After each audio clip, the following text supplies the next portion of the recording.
Stepping into a leadership position is like stepping into motherhood. Today, I want to talk to you about the transformation from the maiden to the mother, aka being an employee to becoming a self leader, whether it is in your career or in your own business. So, welcome to another episode of Healing into Feminine Power.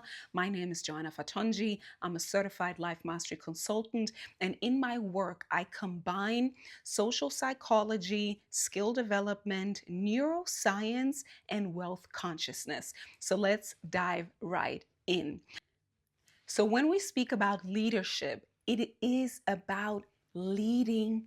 And what I mean by leading is going first, going into a new terrain, something that you haven't yet entered, chartered, something that you are unfamiliar with, right? Leading is daring to go first with the best intention, but it's definitely always coming with a level of uncertainty, with a level of responsibility to take responsibility for what you've been doing. No. Leadership is one of my favorite topics, and I always like to give a different perspective on leadership because I believe, especially for women, it can be a very daunting word. It can be a big word, and it feels like it's too much or it's too heavy. It's the crown is too heavy. But I want to talk about the comparison of leadership with motherhood because one thing is that many women today still decide to become mothers and they just assume that they will be able to do it. The question is if every woman is a good mother, that's a different question. Every woman has the potential to become a good mother.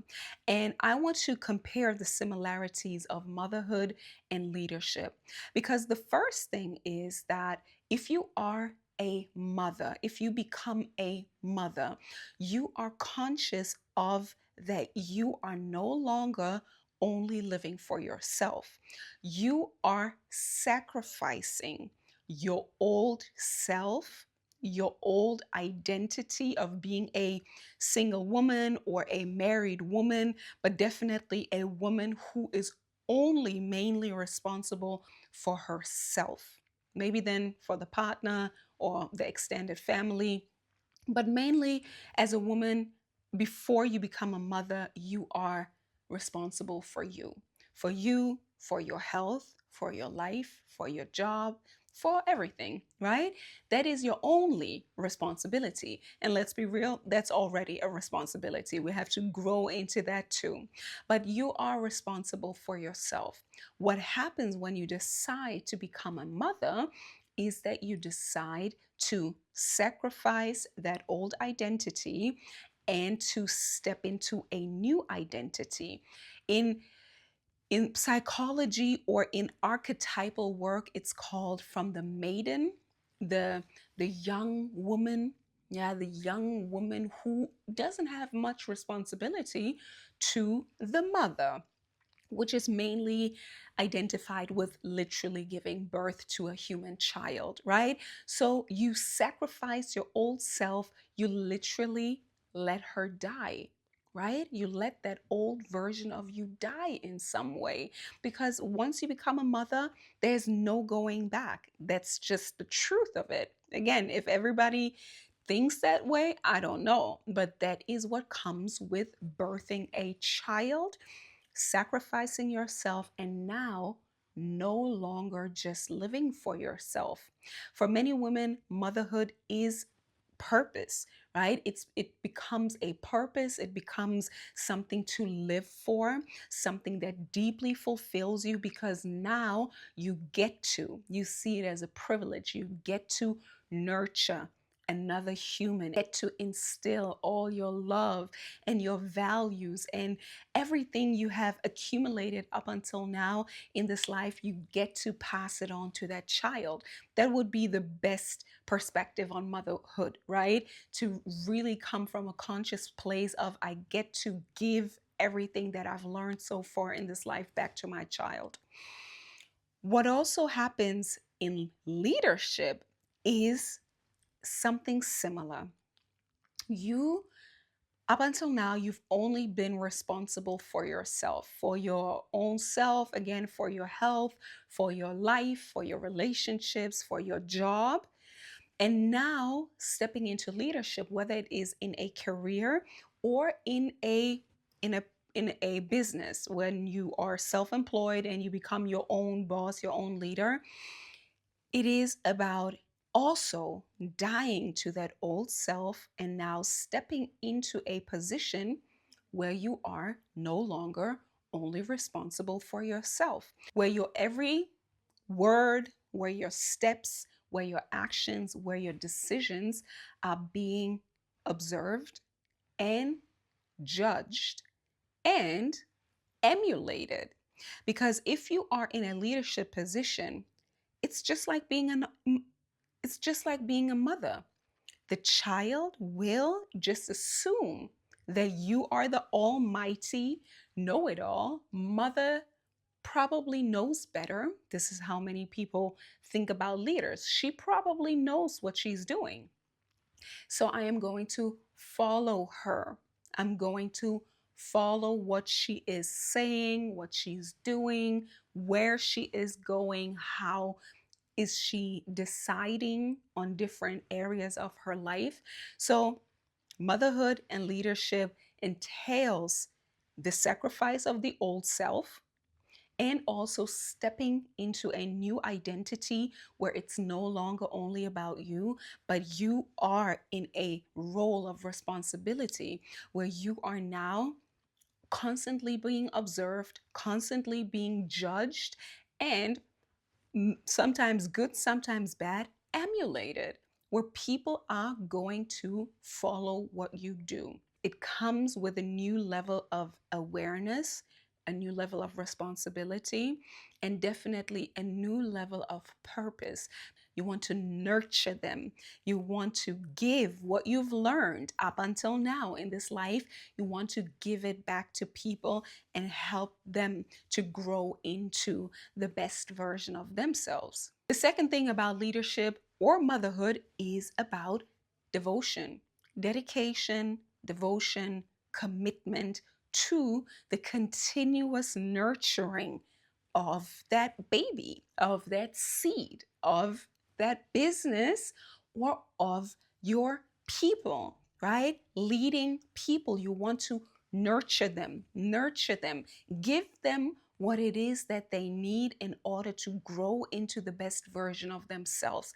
It is about a giving of yourself.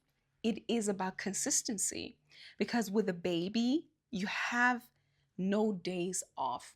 Even if you have a few days off, of course, like we are, that's definitely what I promote, is to have rest and to have support, especially as a leader and as a mother. We need rest, we need support, we need rejuvenation. And that's the same thing with business, right? We need support, we need rest, we need rejuvenation. We also need to be nurtured and taken care of while we nurture and take care of, right? So, but we are still in the identity of the mother, of the leader. Even if we decide to go step out somewhere else, leader, a mother is a role, is a title, is an identity that you always carry, whether you are with your child, whether you are with your business, or whether you are with your employees, with your staff, or with your clients. You are that person every day. That is meant by consistency. That is what consistency is. Consistency is not only about doing it every day, your identity, your words, your thoughts, your actions, your decisions are aligned with that identity. That is consistency, right? You are that version of yourself everywhere you go. In other words, you carry yourself like a role model. Let's break it down. Let's make it simple. Come on. Yeah? You carry yourself like a role model with your values, right? With the values that you live, with the values that work for you, and with the values that if consciously reflected upon. If you believe that whatever you do is something worth emulating, is something worth replicating, if you think about the way you do things, the way you are, the way you move, the way you act, the way you speak, if you think that that's something worth emulating, thinking about yourself being a role model in alignment with your values, in alignment with what you believe in, and therefore doing and acting and talking and walking in that alignment, in that consistency each and every day. If you think about that, would you be happy to see other women live that way? I believe that's the only question we can always ask ourselves as leaders, right? If I continue to live that way, would I be happy to see someone else live that way too? Absolutely. The third point is boundaries. And I will say something controversial because I am not a biological mother. I am stepping into my motherhood role in being a thought leader, a business leader, nurturing my own tribe, my people, my clients, women, women who want to live a life that they truly love living. These are my children, right? That is the mother energy I want to give to the world to nurture other phenomenal, powerful women. Boundaries is, I think that's also what mothers need to learn. Boundaries. It also, all of the points tie in with each other, but many times I believe that we women, we have been taught that we need to give to everybody all the time, losing ourselves. I want to use the analogy of water because I'm a water sign. I am a Cancer. The Cancer is the mother of the zodiac, and I have those mothering tendencies in me, always had that in me. So this is what made me become a coach. So a water sign is known to have no boundaries. If that water had no glass around it, it would be leaking, right? It would be just flowing everywhere and had no structure, no boundaries, no containment. The same thing is about feminine energy. Feminine energy is said to be like water. And if we don't have boundaries, just like the glass around the water, if we don't have boundaries, if we don't have containment around our own energy, also using that energy to replenish ourselves, we would be leaking energy. And leaking energy ultimately leads to us being an empty cup. Right? So that is the same thing with mothers. I feel with many factors that go into that, that many women don't have the containment, don't have the boundaries, don't have the support, maybe, but also psychologically, they don't use the opportunity to say, this is my limit. Like, I can't do no more. I need support, or I am, I am, I'm done, right? I'm done. This is my capacity. I need to also protect myself. Yes, also from the responsibilities of being a mother. A mother can't, a woman can't just give without being drained. She will be drained eventually until the cup is empty, right? Imagine there are holes in this cup everywhere and the water is just pouring out. And that's the same thing with feminine energy. Feminine energy is water energy. And if the cup is leaky, the woman is going to be drained. As a mother, it comes to boundaries with your work, with your partner, with friends, with family, and also with your child. Of course, again, I am not a mother, but capacity that you can create boundaries with your child depending on how old that child is, right? Good. So it's very important that the mother contains herself. And the same thing is so absolutely true with a feminine leader. Many women, again, that is the common denominator. It's the feminine programming of the society.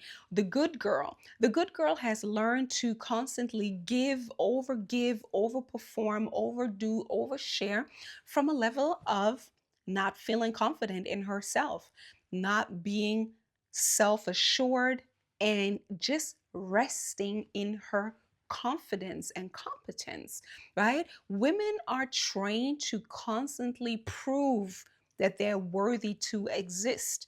And this ends here.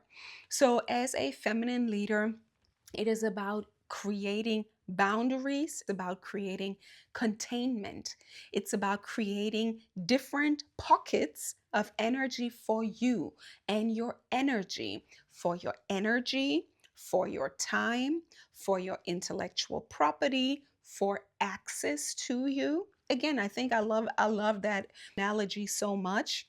The glass. Again, are the water. As a woman, you are the water. That's your energy. And you need to have the containment. One of the containments that we do have is our body. Literally, our physical body holds our energy, holds our spirit. But we have different energy bodies, and we have um, different areas of our lives where energy goes. And especially as a feminine leader, it's important that you contain your energy and that you have boundaries on your energy, on your access, on time, and you need structure around everything you do, right? In order to self preserve your energy so you can be effective. To wrap it all up, the 3 points: we are dying to our old self, the maiden, and transform into the mother. The maiden was free of responsibility for others, she was only responsible for herself. When she dies to that old self and chooses to become a mother or a leader, she chooses to be of service to more than just herself, whether it is a new baby or a group of people, her clients, her staff, and the mission she is leading. And she is now responsible for people who are constantly watching her. Yes, watching her, observing her, judging her, and emulating her. So she has to ask herself, am I in alignment with the things that I deem to be right and true? The next thing is to continue to dedicate yourself to the cause or to your child. It's devotion, it's dedication, it's nurture. It is constantly, it is about consistency, staying in alignment with that identity of being a mother, of being a leader. All the time, no days off. You are now that new identity. And the last thing is about containment. Just because you decided to be a mother doesn't mean that you have to completely die, right? You died to that old version of yourself, but you're still now even more so responsible for you and your own energy, because you are literally the cup. You are the water and the cup, and your cup needs to be filled before you can give to others, right? So you have to be strict around your own energy, about your time, about what you do, and you have to have boundaries and limits. Otherwise, you are going to be drained, and that will serve no one. You are literally, I always like to make that move. You are literally giving from your overflowing cup, and you need to give it, nurture the ground, right? The seed, the ground, the soil around you, so others can be the little seeds and they get the nutrients, right, to grow and to prosper. That is what you provide. That is what you provide as a leader and as a mother. If you are not full, if you don't have the capacity, if you don't have the energy, if you don't have the time, you can't give to others. So you also need to be filled up. You need to fill yourself up, because you are the center of your creation. You are the most important person to your child. You are the most important person to your clients, to your staff, and to the cause you're leading. So take care of yourself. If you want to learn more about feminine power, feminine leadership in a patriarchal, capitalistic, racist society. There are different ways how to work with me. Join my free membership over on School, buy my book, get into the next cohort of the Life Mastery Program. Click the subscribe button, follow for more, share, comment down below if you've ever thought about leadership and motherhood like that, or if this is something new. See you in the next one.